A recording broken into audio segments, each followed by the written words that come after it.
And we're back. This video has turned out to be a lot longer than I intended it to be. I mean, these are only supposed to be short little videos that you guys can enjoy. Um, so I think what I'll do is go ahead, rather than trying to shorten everything up and make it a small video, I'm just going to go ahead and break this up into two or three, probably three videos, about half an hour or so each. And that way everyone will have something that they can watch while we remain sequestered. I believe that where we left off in our last video, we were just about to start with a question, or I think a series of questions from Scott. Scott says, I was pleasantly surprised to see that you have several closely associated angels and deities on your planetary altars, and that you invoke and address these as distinctly different spirits or entities. That's actually true. You saw in the Raphael candle offering video that I have Raphael and Thoth, the Egyptian Thoth, or Jehuti, on the same altar. We also have the Archangel Anael and the goddess Ashera. Share not exactly the same altar. Ashera is actually, her altar is directly beside Anael's, but we treat them as we treat both of them together as one altar. And of course, we also have the archangels Yophiel and Sachiel, or that would be Zadkiel, on the same altar as well. And yeah, a lot of people find that very interesting, that we allow these entities to share space, and they seem a little surprised that those entities would get along. That's what we're going to get into here. Let me go on with his question. I would love to see you address the topic of having multiple spirits of an associated planet or aspect on the same altar, while avoiding superficial eclecticism. Let me see. He asked, is this simple enough to avoid, as long as the angel is very well versed? Is this simple enough to avoid as long as the mage is very well versed in the individual lore and associations of the individual entities in question? Well, you guys have already heard me in the previous video, maybe both of them, talking about the importance of the Midrashim and the legends, and knowing those legends and knowing the personality of the entities involved. So yes, that is obviously going to be very important. But Scott's not the only one that's asking me about this sharing, not just between angels, but between angels and pagan deities. Those of you who are more familiar with my work may be aware of this already, but I make a very strong point that an angel and a god, a pagan deity, are essentially the same species of being. They are not really separate. Angel is just what they were called in the Hebrew pantheon. For instance, in Egypt, you have a ruler god, Ra, or Re, depending on how you think his name was pronounced. And he had many sons and daughters and wives and brothers and sisters. And these family members of his that he was in command of as the head of the family, these were all the different gods, Isis and Osiris and Nephthys and Set and his grandson Horus, and all of these different gods. In the Jewish pantheon, as it came to be, you had Yahweh as the chief god, and then all of the lesser gods became known as angels, which means messengers. They were viziers. Their job was to communicate between man and Yahweh. And that's exactly what these deities were in Egypt, what all the pagan gods in Greece and Rome and Samaria and Babylon and anywhere you can name. It's the same basic cosmology. They just used a different term for them. And of course, I say angel, that's a Greek word. In the Hebrew, they were called either malakim, which means messengers, or they were called cherubim, which means strong ones. They were called hashmalim, which means bright and shining ones. And those were all names that were also applied to pagan gods in history. So at their base, they're really not different entities. And they are not mutually opposed to one another. In the Exodus, you had Yahweh going up against the Egyptian gods, and Yahweh was able to get the Hebrew people out of Egypt, in spite of the opposition of the Hebrew gods. But that doesn't mean that, or I'm sorry, of the Egyptian gods, but that doesn't mean that the Hebrew and Egyptian pantheons are forever at war with each other. Exodus is just a story of one time when they were opposed to each other, in one instance. But in reality, in practice, I should say, these entities, they don't have these animosities toward one another, just because two religions may disagree with each other. Christianity says paganism is evil, and our modern pagan community, there's a lot of neo-pagans that believe that Christianity is evil and that the church is evil, and that's not a reflection of the deities involved. They don't look at it that way. To be honest with you, the angels and the gods, they are the embodiments of the stars, for the most part. I'm not dismissing earthly deities that are in charge of the river and the mountain and the four elements and that, but by and large, when we're talking about the gods, we're talking about the planets, we're talking about the stars, and we're talking about their motions in the skies. So they're constantly changing their relationships to each other. If two planets are in conjunction, then those two gods, or those two angels in our tradition, in conjunction, that means they're working together. If they're 180 degrees apart in the chart, that means they're in opposition. So right now they're fighting with each other. If you read the old legends, like get a copy of Lewis Ginsburg's Legends of the Bible, and you read those old stories, those old tales of the archangels and what they're getting up to in heaven, it reads a lot like the Greek mythologies or the Roman mythologies, where they're kind of portrayed as a bunch of spoiled, rich brats running around, being jealous of one another and falling in love with one another and breaking the rules and getting into trouble and siring children.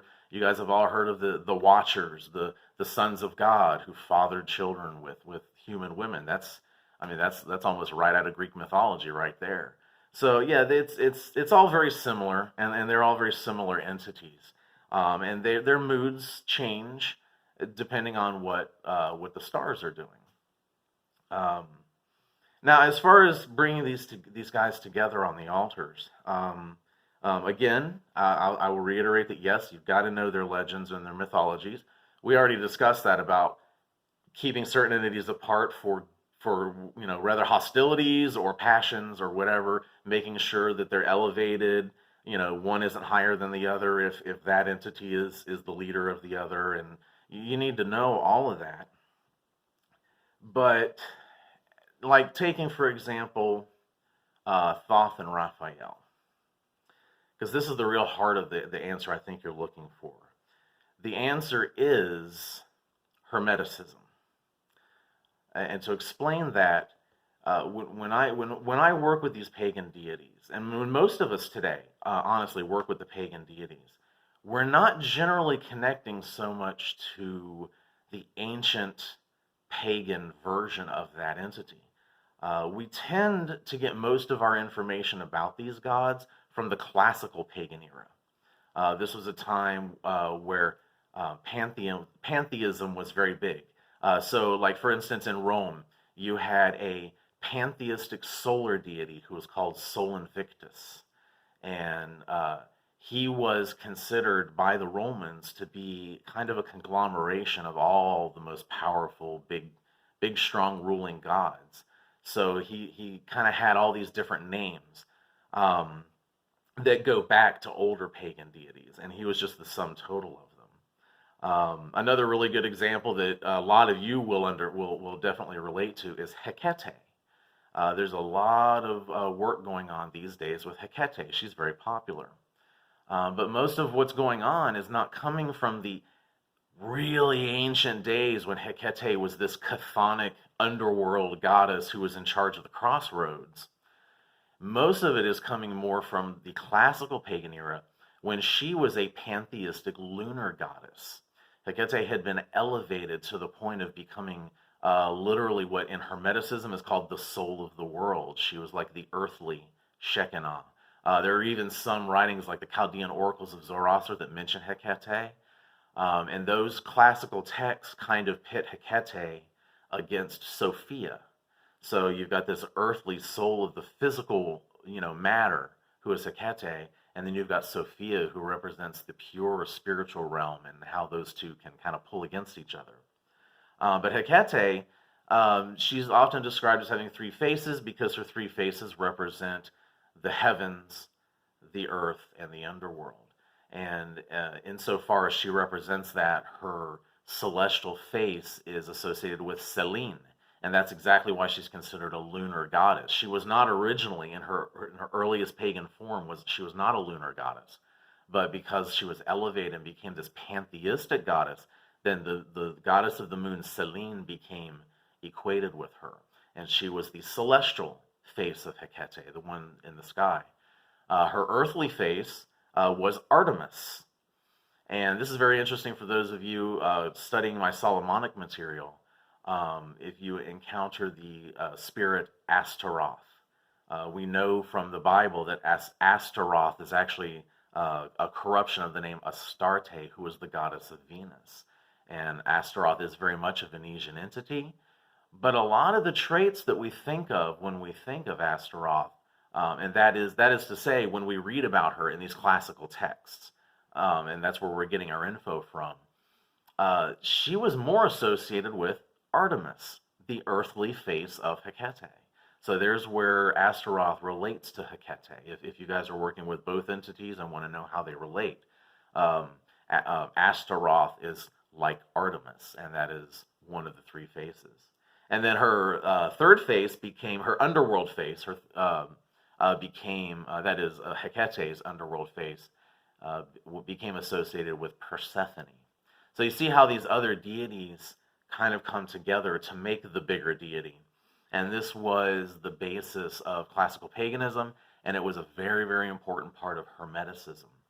I've pointed you guys before to my writings on Gnosticism, Gnosticism in a Nutshell, which is on my blog, Gnosticism Sethian to Valentinian, which I think is on my old ancient website, and I can give you guys links to those in the description. But Gnosticism basically it's a Platonic or some say Neoplatonic philosophy, where they decided that there weren't just three realms, celestial, earthly, and underworld. There were actually four realms. There was a realm above the celestial realm, the fullness, the pleroma, the pure spiritual realm. That's where Sophia comes from. And the Gnostics decided that everything on this side, our side of the great barrier of fixed stars, that is the belt of the zodiac. So all of the visible stars make up a barrier.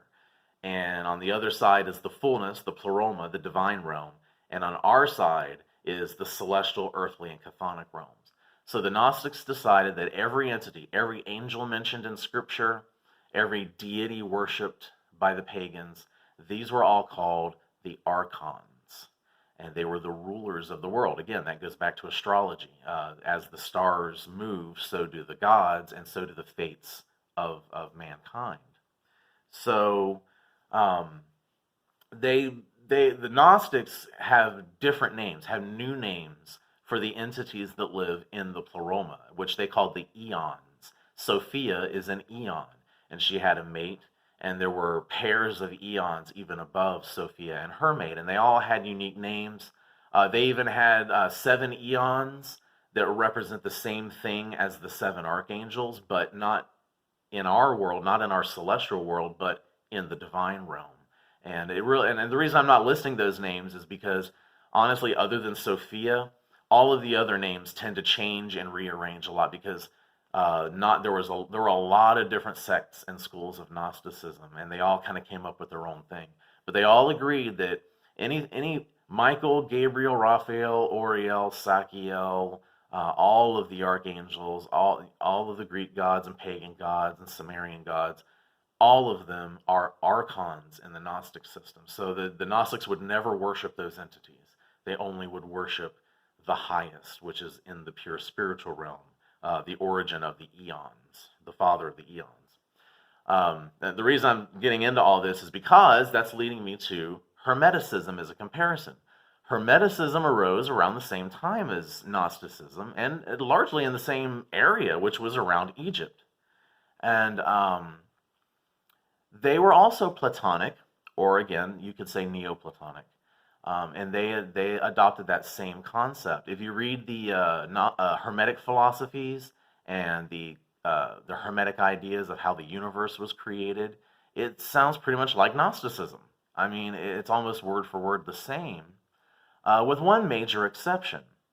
In Hermeticism, rather than downplaying the gods and the angels as just archons that can be ignored and focusing on newly named entities that were supposedly higher, in Hermeticism, these deities were merely elevated to the position of archon. If any of you are in the Golden Dawn, you've experienced this directly. In the Golden Dawn, we have a ritual where we say that Thoth, that is Thoth, stood behind the veil, that is behind, on the other side of the Great Barrier, before the unborn ones of time, which is just like the eons. And that when Thoth spoke the word, out rolled those eons, and then from them out rolled the creation of the universe. And this basically plays all the way back to the original pagan thought that Jehuti, who was said to be the word that Ra spoke to create the world. They just simply they just elevated that same concept and said, yes, Thoth was the Logos, Thoth was the creator. So whereas the Gnostics said the Christos was the Logos, was the creator, the Hermeticists just said that they called that Thoth. Also Hermes. Hermes was also equated with the Logos in Hermeticism. Again, the word, and Hermes is Mercury, so he's about speech and spells and communication. So they just simply elevated him to that point. So this is the basis of where I'm drawing my combinations of these entities from. I am a member of the Golden Dawn. So when I'm in the Golden Dawn Temple, and I'm personally a Gnostic priest, and when I'm saying words like that, Thoth stood before the unborn ones of time, I'm seeing that in a very Gnostic perspective. I'm realizing that Thoth is simply the deity that we are using to represent this higher force. So when I make an altar that is mercurial, I'm going to put the angel of Mercury there, and I'm also going to put Thoth there, because each of them, Raphael, by the way, is also very closely associated with Hermes. So Hermes, Mercury, Thoth, these are all related entities. They are very individual. Each statue on my mercurial altar, both of them, there's only two, but each one of them represents an individual entity. I don't treat them as just two names for the same guy. But I do see them very much as like brothers, and they operate very much like brothers. When I open the altar, I use the conjuration from the Heptameron for Wednesday, and where in the Heptameron it says, you mighty angel Raphael, who ruleth over the fourth day. I just simply add, you mighty angels Raphael and Thoth. And yes, I call Thoth an angel. And likewise, I can call Raphael a god. And there are texts from that classical era that do refer to the archangels as gods. So, and that goes back to what I was saying about them basically being the same thing, the same species of being. So yeah, I see them very much as like brothers. Same thing with Ashera and Anael. Ashera was the mother goddess of the ancient Canaanite pantheon, it was kind of a subdivision of the people, or one subdivision where the Hebrew were Jewish, or they would become the Jewish people. They were the Israelites at the time, and the other subdivision were the Canaanites, and the Canaanites worshipped Ashera, and so did the Hebrews for a long time. Ashera was in the temple; she was the wife of Yahweh, and this is my way of nodding to that. Even in my youngest days, when I considered myself just a Wiccan, I worshipped Ashera and Yahweh. That was my goddess and god. So with Anael, we've learned that Anael represents being the archangel of Venus, she represents the mother goddess. In that pantheistic sense, we get a lot through her altar that we would attribute otherwise to the goddess of Wicca, or we can get energies of Lilith through that altar. We can get energies of Ashera, for for the perfect example here. So basically, this whole mother energy comes through that altar. So this is the perfect place to put Ashera, because that's already the gateway to the energies that she represents. And again, Ashera and Anael are two distinctly separate entities, and we treat them as such, but they're more like sisters. They're related. And so that's where, Scott was saying, how do you avoid the modern sense of eclecticism? What we do is we do treat them as individuals. The eclectic mindset today tends to be, oh, it's all just the same thing. It's just different names and faces for the same thing. And that's really not true. Going back to what I said about each entity is being born when you set up their altar. And this is a new spirit, and you have to feed it and help it grow, and it can help you grow, and the power increases over time. So yeah, there was a new baby Anael on that altar when we created it, and there was a new baby Ashera on her altar. Actually, the Ashera altar is older than the Anael altar, so it's been there longer. And this applies to everything. I told you in the previous video that we have the altar to Bast outside, which is right next to Gabriel's altar. We tend to not treat them so much as one thing, but we have them in the same place because that's where the lunar energies are coming. And cats are sacred to the moon, and so that's a good place to put Bast. And we don't even really treat Bast as a lunar goddess necessarily, but we do know that she corresponds to it, that's a good, comfortable place for her energies to come through. So I hope that answered your question a little bit. I think we'll go ahead and move on to our final question, which is from our old friend Jesus. He says, you mentioned before that you meditate and hang out at one of your angel's altars after ritually opening it. I think you were talking about Cassiel. What does your meditative process consist of? To be honest, it's not really a formal thing. Those of you who have taken my Abramelin course, and I believe I'll be including it in my Solomonic 102 course when I finally get that together. I know you guys are chomping at the bit for that, and I do apologize for it taking so long. But I give a class in each of those on meditation. But that's formal meditation, silence of the mind meditation. And I really do suggest learning that. I talked about it actually in my video on healing.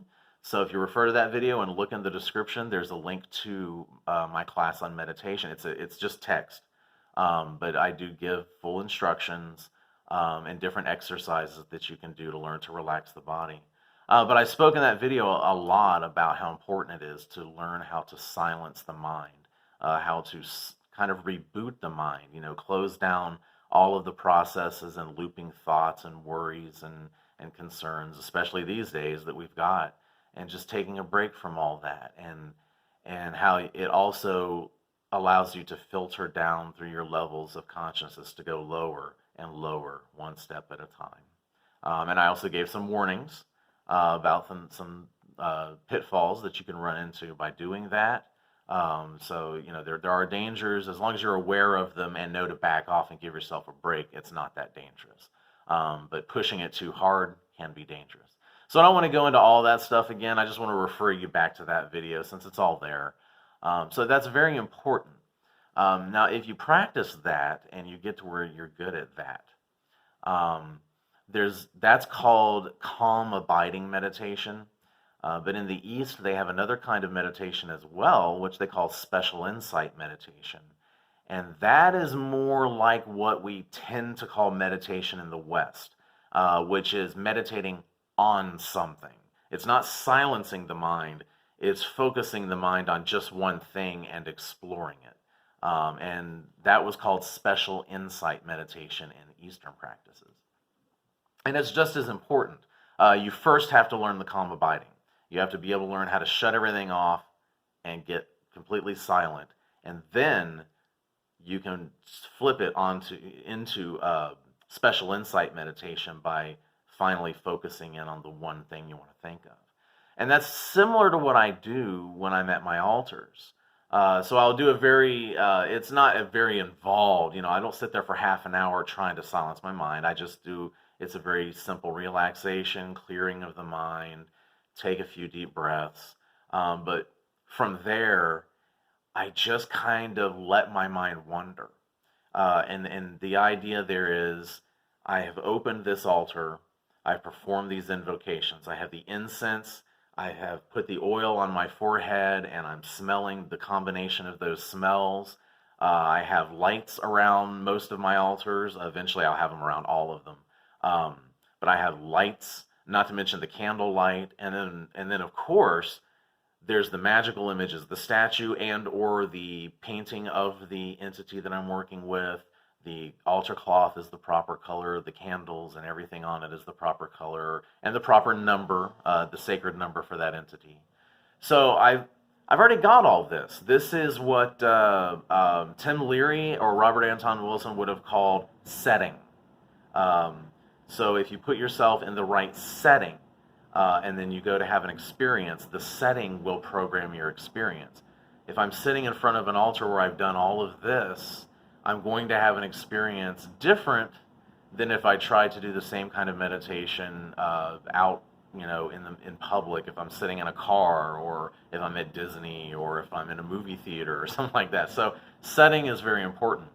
And once I have calmed myself, and then I can just let my mind wander, and all of this will have already, without me trying, will kind of dictate what path my mind will follow.